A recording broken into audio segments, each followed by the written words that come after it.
অন্তর্বর্তী সরকার ও তরুণদের সামনে নেপালে স্থিতিশীলতা ফেরানোর বড় চ্যালেঞ্জ। তাই দুর্নীতিমুক্ত ও জবাবদিহির প্রশাসন গড়ার পরামর্শ রাজনৈতিক বিশ্লেষকদের। সরকারের প্রতি সেনাবাহিনী ও আমলাদের সমর্থনকে ইতিবাচকভাবে দেখছেন তারা।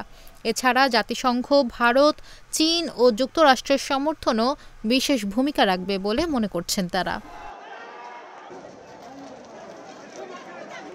2 দিনের গণবিক্ষোভে পতন হয় কেপি শর্মা ওলি সরকারের।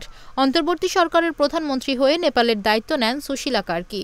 এবার অস্থায়ী সরকার ও তরুণদের উচিত একটি দুর্নীতিহীন ও জবাবদিহিমূলক প্রশাসন গড়ে তোলা, যা কাজ করবে মানুষের জন্য, বলছেন রাজনৈতিক বিশ্লেষক পুরঞ্জন আচার্য।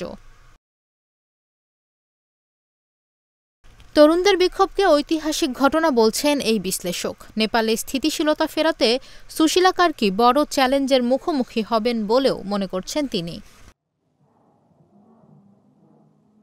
পুরঞ্জন আচার্য বলেন, নেপালে সরকার পরিবর্তনের ঘটনা তরুণদের জন্য অসামান্য সুযোগের পাশাপাশি চ্যালেঞ্জও দাঁড় করিয়েছে।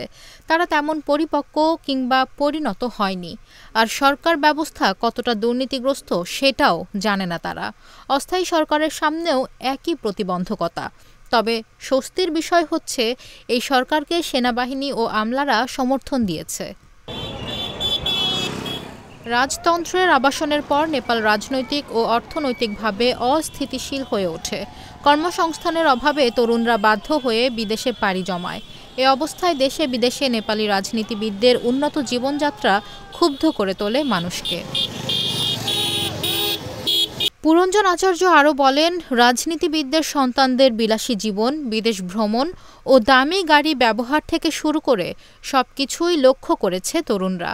অথচ কঠোর পরিশ্রম করেও তাদের ভাগ্যের পরিবর্তন হয়নি, আর এ কারণেই গণবিক্ষোভে নেমেছিল তারা।